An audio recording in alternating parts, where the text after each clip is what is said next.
from the 22 News Broadcast Center, this is a Decision 2015 special program. Today, the Chicopee mayoral debate. And now, here's Rich Teddemer. Good afternoon. 22 News is working for you as we let the candidates you'll see on the ballot on Tuesday, November 3rd, debate the issues. Today, it's the candidates running for mayor of Chicopee, Chicopee Mayor Richard Kos and former Mayor Michael Bissonnette. This is a Lincoln-Douglas-style debate where the candidates will ask each other the questions with time for answers and rebuttal. First, each candidate has 1 minute for an opening statement. Mayor Kos, you go first. Well, Rich, thank you for the opportunity to be here today, and I want to say that I'm proud of the progress we've made in City Hall through collaboration and respect. Deferred maintenance is being done. Public safety is being enhanced. Employee contracts are being settled without burdening the taxpayer. Homeless motel issues are being addressed, and city services are being improved. Hopefully today the viewers will have an opportunity to see our differences. Thank you. Mr. Bissonnette, your opening statement, please. Rich, thank you, and thanks to Channel 22 for hosting these televised debates this week. It's unfortunate that we were not able to arrange having the public question both candidates, because I think it's very important in a democracy that we allow the people the opportunity to ask questions of each of their candidates. Unfortunately, these televised debates are the only way we're going to have the opportunity to have some questions answered. The past 2 years have seen very little progress in the city of Chicopee. Nothing but higher taxes, higher water rates, projects that are creating traffic nightmares throughout the entire city. It's the kind of leadership and competent management that I seek to return to City Hall come January 2016. And with your help, and hopefully your close listening to these questions over the next half an hour, you'll be able to better understand why I think a vote for Mike Bissonnette gets Chicopee moving again. Okay, gentlemen, this is a Lincoln-Douglas style debate where each candidate gets 30 seconds to ask a question. There's 60 seconds to answer, then 30 seconds for rebuttal. We had a drawing before the debate, and Mayor Kos, you get to ask the first question. Thank you, Rich. Michael, the job of the mayor involves important qualities including leadership and character, the ability to respect others. Given the controversies, drama, and lawsuits that littered the end of your previous tenure as mayor, explain why anyone should believe anything would be different if you are given another opportunity. Good question, Richie. I think the public knows very well I've already made good on several second chances in my life. And I think they know that I would be a very aggressive go-getter as mayor should they send me back to City Hall. But the controversies weren't at the end of my last term, as you try to allude to, Richard. What they really are is a cohesive effort by Richard Kos, his colleagues and cronies, and those who do not want to see me return to try to clean up City Hall, to clean up the police department. I have a long track record of working with the department heads, with other state and federal agencies, bringing success to Chicopee. In the next term, I'll work with Chief Jeb. I'll work with the City Council, and we'll get even more done than we did in my prior 8 years. Rebuttal. Well, I think the public remembers what happened at the end of your tenure, Michael. The problem we had in Chicopee was the fact that nothing was getting done. There was great stagnation given the fact that the council just didn't trust you, and it ended at that point. Character and conduct in office are critical appointments to successful leadership, and it's pretty clear that you're responsible for your behavior. No one else triggered the events that took place, and we remember the controversies and drama that did take place in City Hall. Mr. Bissonnette, your first question, please. Well, let's just follow up on Richie's question. Richie, why don't you tell the public what all these dramas and controversies are about, and we can go through them one by one. Well, we can talk about that. I think some of the big drama has just been the hostility in City Hall. What has happened there in terms of the inability to work with the City Council. The inability to work with our state legislatures in trying to get matters done. I think as we went through the last few years, your tenure got increasingly polarized, and there were more and more lawsuits, there were more and more tensions. Clearly, a number of Which lawsuits are you talking about? Well, if you allow me to answer it, in terms of the civil service lawsuits, the civil service actions that took place, there were a number of matters that took place, Michael, and not much got done. There's a great number of ideas that could have taken place, but there number of counselors have come up to me over that tenure and said to me, what could we do? And we've done something different since we've been there. So we proposed wireless meters, trash toters to deal with sanitation and improve recycling, the purchase of all these vehicles that you later decided to tax the taxpayers for instead of using the stabilization fund. We got Chapin School into a project mode. We got the contract signed with the state for 80% reimbursement. We built the senior center, but you continue to say very little got done in my last term, Richie. The facts say otherwise. You know, a great man, Daniel Patrick Moynihan, once said, you're entitled to your own opinions, you're not entitled to your own facts. That applies to you as well, Richie. Mayor Kos, your next question, please. Thank you, Rich. Well, Fire Chief Burkott has retired, and the mayor is the civil service appointing authority for both the fire chief and the police chief. Civil service not only reversed your appointment of the police chief in 2013, but actually rebuked you. Do you agree with that civil service decision? And how would you work with civil service going forward? Well, let's be clear. Chief Jeb is the police chief. That's a done issue as far as I'm concerned. However, I do still have concerns about the quality of law enforcement policing in the city, the type of community policing that we're engaged in, the fact that we seem to be reactive instead of proactive, and the fact that we disbanded the auxiliary police despite today's sort of political show that we're going to have new special police in Chicopee. We need to get more cops on the street. That's pretty clear. Bill Jeb and I will work together to do that. However, it's important that over a year ago, the fire chief, who, by the way, Richie, you may recall, was number 3 on the civil service list, and you appointed him, former classmate of yours and a former hockey teammate of yours, you appointed him to be chief without him ever being a deputy chief. But let's talk about the process now, because it's been over a year since Burkott announced his retirement, and you still haven't started the process for a permanent chief. Rebuttal. Well, if I just to go to the latter part, the request is in for a civil service list that is being processed. Chief Burkott went through an analysis both by psychological as well as operational. It was a blind test. All the civil service eligible candidates went through. He scored first on both. And I can tell you, you tried to duplicate that process with the police chief. Unfortunately, apparently, your friend didn't get it because Chief Jeb was first on civil service and first on the independent test. But more importantly here... That's time right now, Mayor Kos. Mr. Bissonnette, your next question, please. I would dispute your characterization that Tom Charette is my friend, but you're entitled, as I say, to your opinion. Honesty and integrity has been a campaign watchword of yours, so let's review your conduct in office if you want to talk about conduct. You appointed your campaign manager's brother-in-law to a $60,000 a year position that doesn't require any hours to be posted. You changed the residency, a statute dating back to 1890. Do you have a question, Mr. Bissonnette? I do. I have 30 seconds, don't I, Rich? It's already up. Your question. So how did these things, changing residency, appointing your campaign manager's brother-in-law, trying to reopen closed bids for a campaign contributor, how do those contribute to your honesty and integrity slogan? Well, I think the best one to answer there is Brian Suchu, I appointed to be assessor. The public realizes that here is a well-educated, college-educated public service position that he's had with about 35 years in the business community. Probably as qualified as all the other applicants that came before me to do that position. All these positions that we're talking about here are, and it's awkward to answer a question that really wasn't a question, it was more of a statement. But clearly we take great pride in making sure that we get the best and the brightest. Brian is a quality applicant. He's on the ballot now for assessor. He's taken all. You're talking about positions that are elected positions, and we're looking forward to having his name on the ballot, and the people will so choose. Rebuttal. Well, I think there are a lot of questions that need to be answered about that appointment. You didn't put it out for a resumes to be sent in or applications to be filed.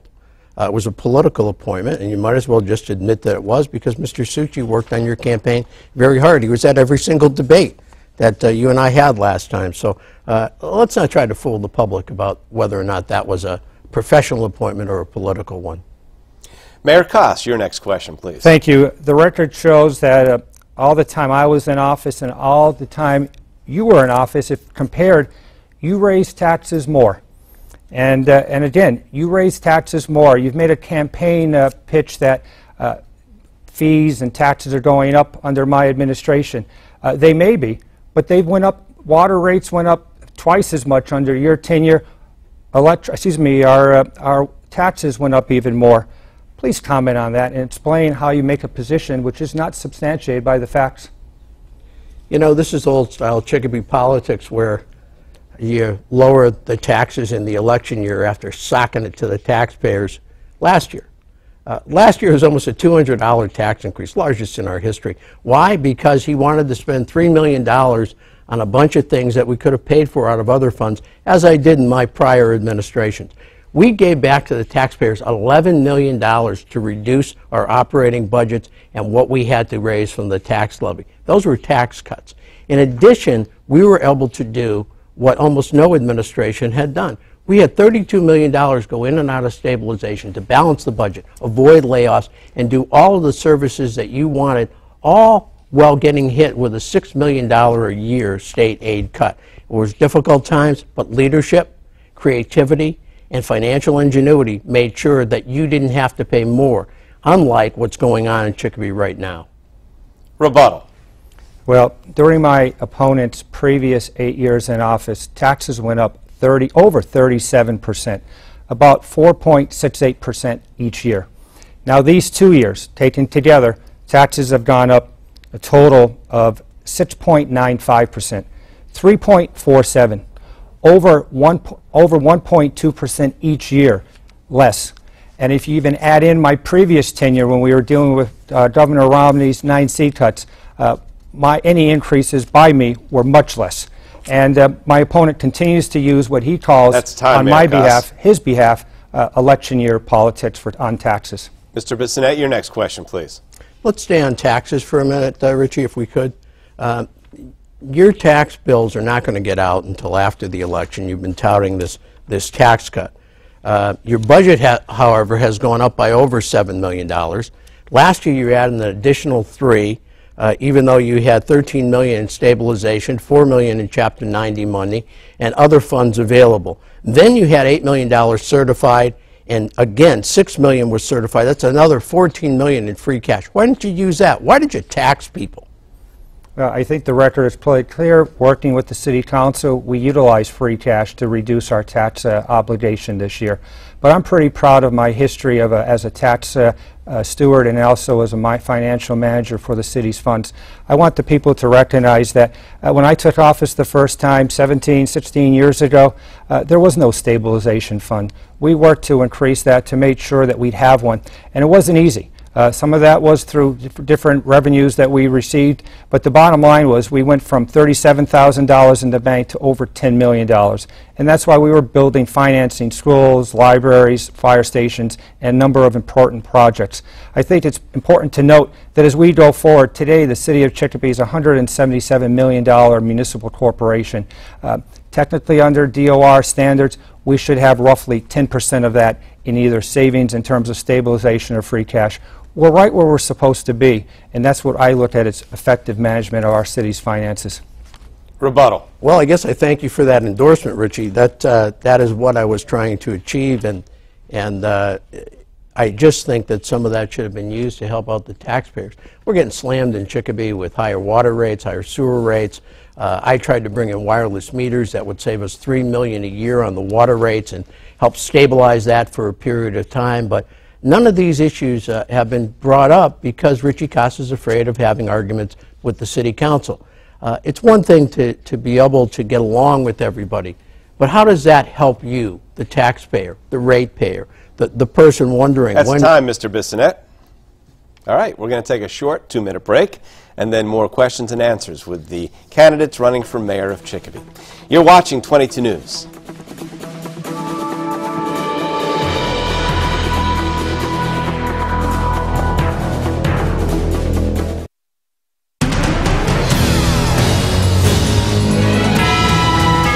Welcome back to the debate between the candidates running for mayor of Chicopee. Chicopee Mayor Richard Kos, that is, and former Mayor Michael Bissonnette are in the middle of a Lincoln-Douglas-style debate where they ask each other the questions with time for answers and rebuttal. And Mayor Kos, you have the next question. Thank you, Rich. Michael, many people that vote work hard, do their best to provide for their families, and often struggle paycheck to paycheck. But they pay their taxes, and they pay them on time. And they want to trust their leaders to manage their tax dollars wisely. How can they trust you given your multiple tax delinquencies? I think my 8-year record of financial management speaks for itself. You yourself just said that Chicopee was in great financial shape, and that's due to all the revenues that we left you, the largest stabilization fund in city's history and the highest bond rating ever. But as to my personal issues, it's interesting how they get out there, huh, folks, at election time? You've seen what's happened here in Chicopee. You've seen the kind of negative campaign. But everybody's got an obligation to pay taxes, and so do I. In fact, we've paid, Aaron and I, on the 4 properties we own. We've paid $15,000 this year in property taxes. Yes, I owe the bill that was due in May, and I'll get that paid as soon as the office building on Church Street gets sold. But since Mayor Kos's futile attempt to say I erased all the emails, we've had litigation that's been filed by Chief Jeb and others. It's cost us $45,000 in legal fees, and unfortunately we're going to have to sue Mayor Kos and the city to get them to provide a defense, something that they've done for every mayor in the city's history. Rebuttal. Well, we're a $177 million municipal corporation. I have an opponent who's paying 14% interest on outstanding obligations. Part of the problem with the fees and structures are fees that we've inherited. My opponent likes to comment about the fact that our water rates are high, our sewer rates. These are all paying for projects that initially started under his administration and that we're going forward on. And we're going to do our best to make sure we can reduce those as much as possible to benefit him and all our ratepayers in our city. But there really is an example here, and the best way to lead, in my opinion, is by example. Mr. Bissonnette, your next question, please. Richie, 2 years ago, on the day after the filing deadline for campaign finance reports, you took $5,000 in contribution from the partners and their wives at an insurance company known as Field Eddie Buckley. 8 months later, you signed a contract exclusively giving them the broker rights for the city's $23 million book of business on health insurance.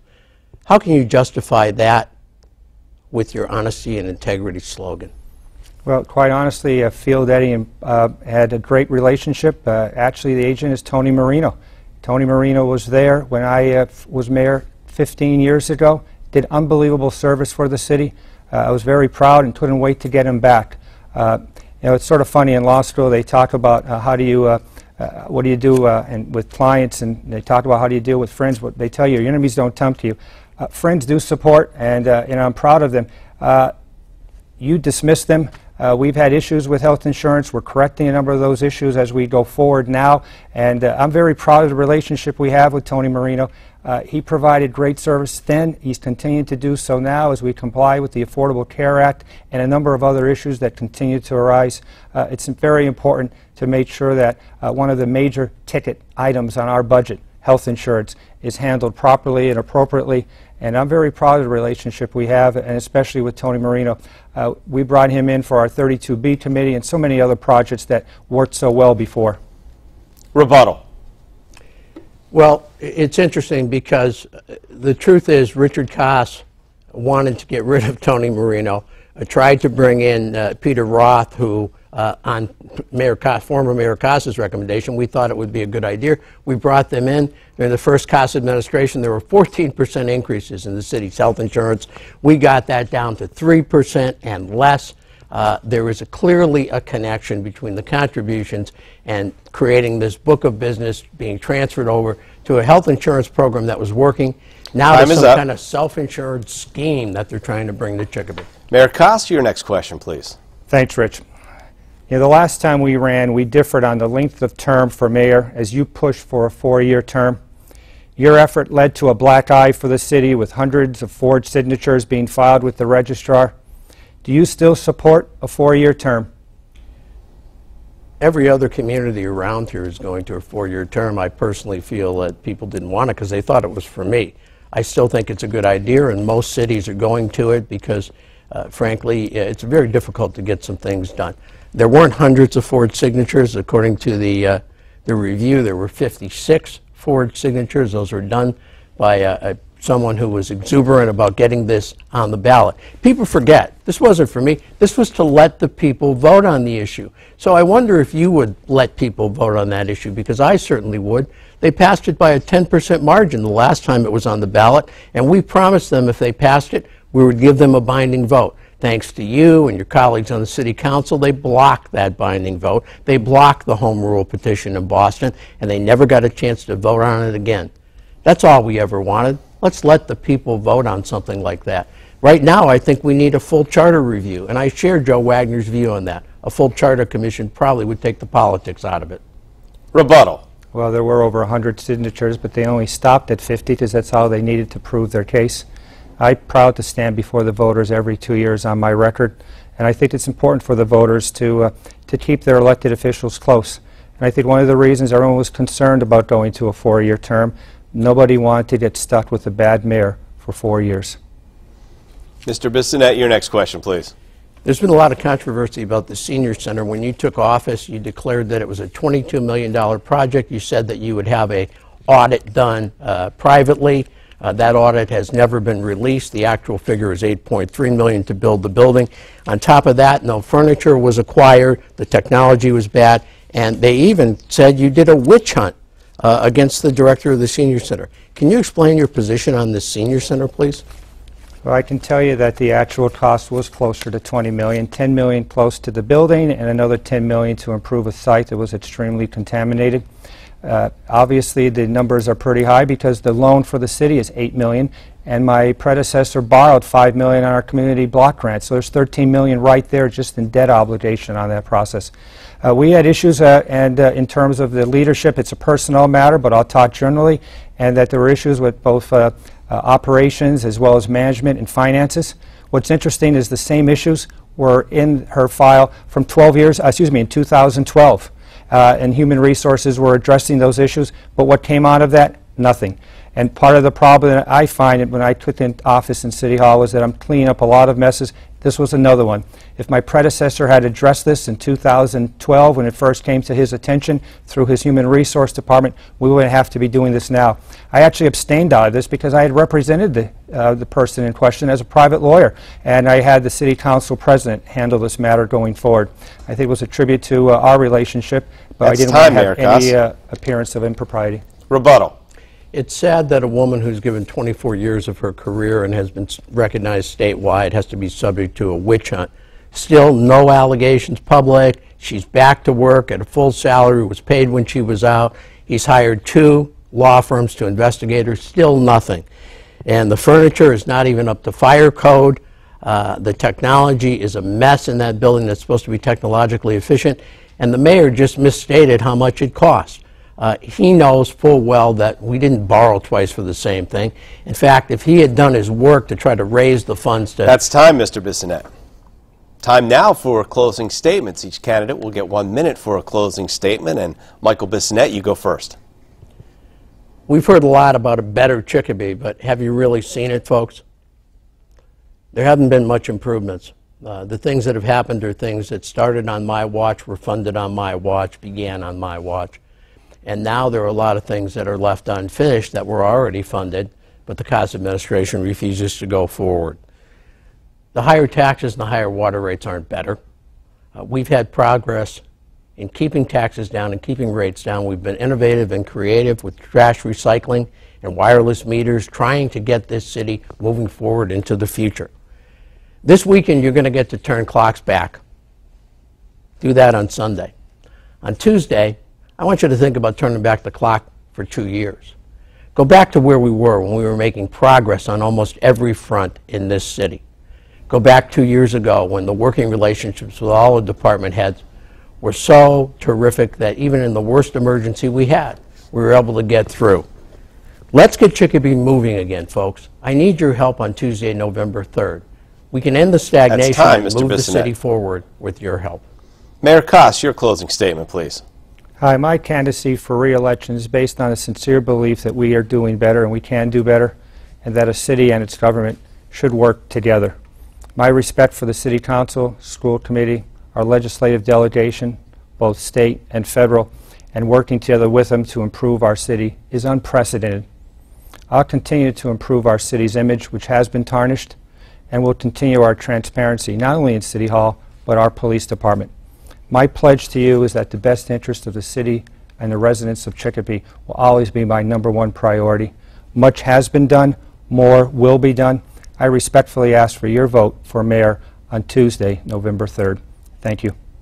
That concludes our look at the candidates running for mayor of Chicopee. Our thanks to Richard Kos and Michael Bissonnette for taking part in today's debate. If you missed any of today's debate, you can always see it again on our website at wwlp.com. Election Day is November 3rd. Don't forget to vote.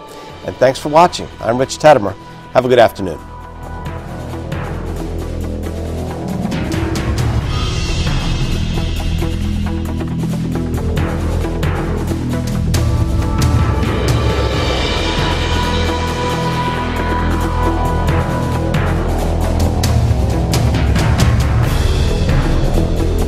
More people in Western Massachusetts get their news from 22 News than any other source.